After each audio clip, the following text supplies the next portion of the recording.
Everybody loves a Rakghoul, right? I mean, whenever I come across Rakghouls in the Undercity, I was always excited to meet my infectious buddies. They weren't that much of a threat, they didn't make my life a misery, and it wasn't that bad of a plague. All jokes aside, the Rakghoul plague in the Star Wars universe is notably the most deadliest plague ever. Across the Star Wars universe, the Rakghoul plague was known to have infected billions of people, and it killed billions of people.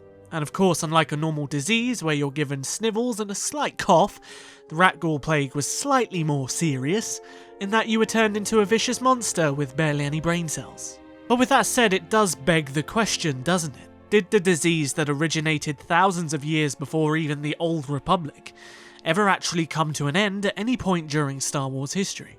Now, I'm not going to go into much detail about the plague itself, that's mainly because I'm saving that for another video, where I plan to talk about how the Rakghoul plague actually began, but what I want to do in this video is actually look a little further beyond Knights of the Old Republic and look at every specific point in time where the Rakghoul plague actually appeared. So, of course, after the bombardment of Taris, the Rakghouls themselves were kind of protected because they lived in the Undercities. The virus itself wasn't destroyed, and as such, small pockets of Rakghouls began to crop up. However, it wasn't until the time of the Old Republic, around 300 years later, that the Rakghoul plague actually became its most severe. When the Republic moved back to Taris to begin the Taris Resettlement Initiative, the pockets of survivors on the planet, as well as those that were moving onto it, were essentially giving the Rakghouls the opportunity to flourish. And this is where the plague really began to reassert itself, not only on Taris, but within the wider galaxy.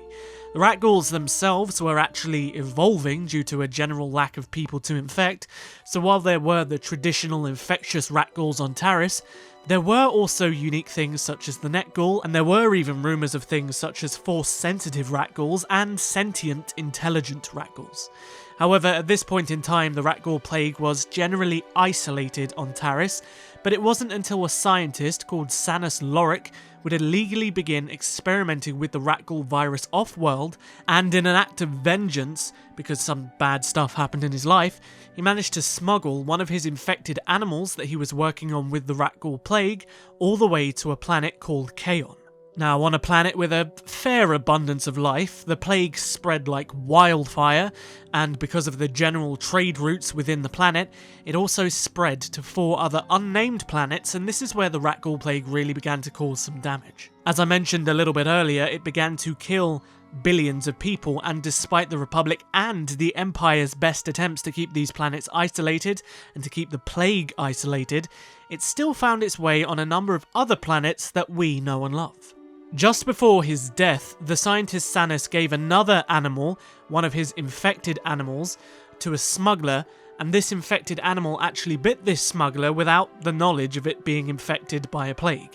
And unfortunately, the smuggler was actually travelling on a galactic cruiser, in which they transformed into a Rakghoul and they infected everybody else, and it crash-landed on Tatooine, the next planet that this plague would seriously infect. When the Rakghoul plague was first found on Tatooine, both the Empire and the Republic actually quarantined the planet with the intent to contain it.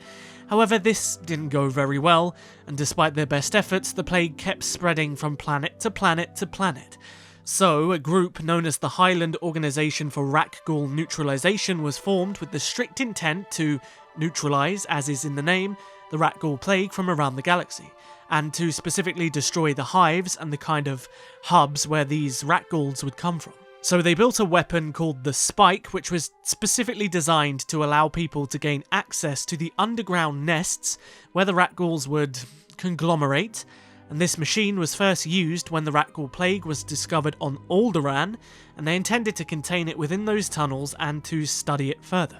What they discovered was that the Rakghoul plague was actually fungal, and they learned that the Rakghouls could reproduce without infecting other people, and that these naturally reproduced Rakghouls would actually become very unique subspecies if allowed to grow properly. However, this is where things get a little bit murky. We know that at this specific point during the Old Republic that the Rakghoul plague is spreading. It's vicious. We know that it went through countless systems in the galaxy. However, due to a limited amount of stories between the Old Republic and the Clone Wars, what happened to the plague beyond here is a mystery. We can only assume that the Rakghoul Neutralization Organization, let's try saying that 10 times, was somewhat successful, and the Rakghoul plague was brought to an end, almost to extinction. However, there were traces of the plague and Rakghouls on Taris where the plague originated from. Now this is where we fast forward thousands of years and we get to just after Revenge of the Sith, and Darth Vader finds a mysterious machine on the planet Jebel, and within this machine is an ancient Jedi called Celeste Morn. When Darth Vader opens the box and wakes her up, she instantly knew that he was a Sith Lord, so she engages in a duel with him, but she's quite easily bested, and she knows that she needed to use the ace up her sleeve. She is wearing something called the Moor Talisman, an ancient artifact that actually creates Rakghouls, an artifact that actually created the plague, but this talisman infects all of the weak-minded stormtroopers that Vader brought with him to the planet, and it turns them into Rakghouls within seconds.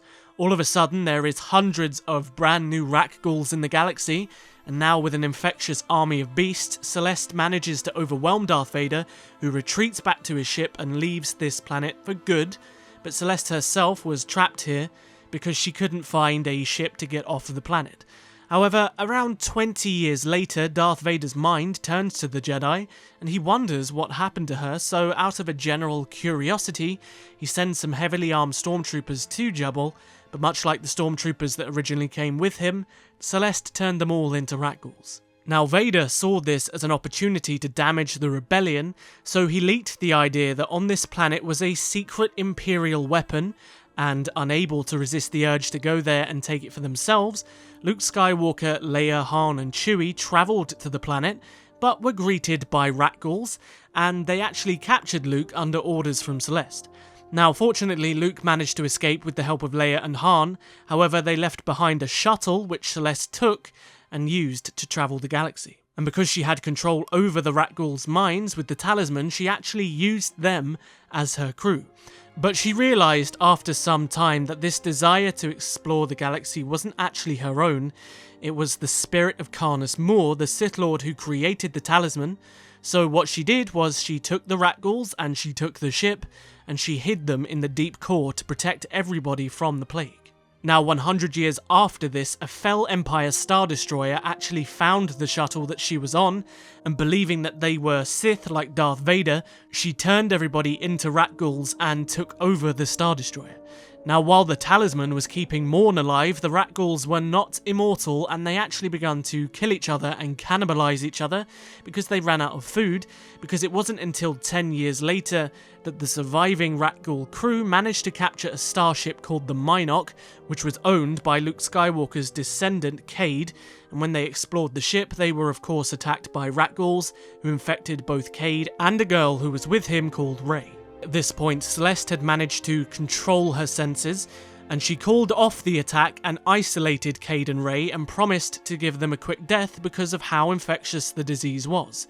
However, Cade actually had a unique ability to heal using the Force, and he managed to cleanse the plague from both him and Rey. Celeste herself was extremely impressed. She had known many Jedi, many Sith, and none of them had managed to do what Cade had done, so instead of hiding as she had done for a century, she actually decided to use the talisman to help Cade fight the new Dark Lord of the Sith, Darth Krayt.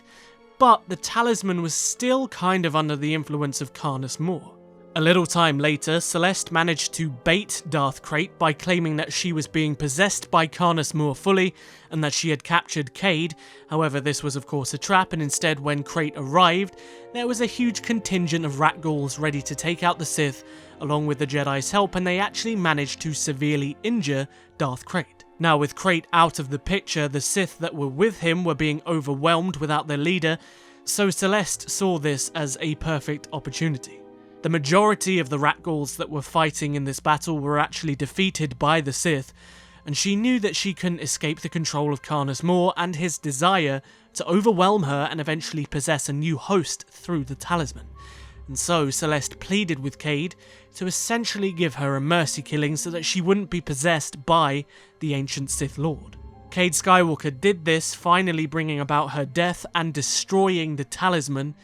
And so at this point, the Rakghouls couldn't be created using Sith alchemy, so in that sense, the Rakghoul plague was kind of driven closer and closer, possibly the closest it's ever been to extinction. However, there were still Rakghouls on Jebel, and the plague wasn't gone. There were tiny pockets of Rakghoul survivors. So with all of that out of the way, and with all the general knowledge you need about the plague, the answer to this video's question was no. The Rakghoul plague survived for thousands upon thousands of years, and even during the final stories of Star Wars Legends run, the Rakghoul plague survived.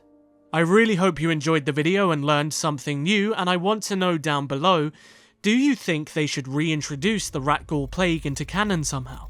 As always, if you enjoyed it, like the video to help support the channel, and don't forget to hit the subscribe button and notification bell to join the biggest growing Knights of the Old Republic community on YouTube. I'll see you guys in the next video. But until then, may the Force be with you. Always.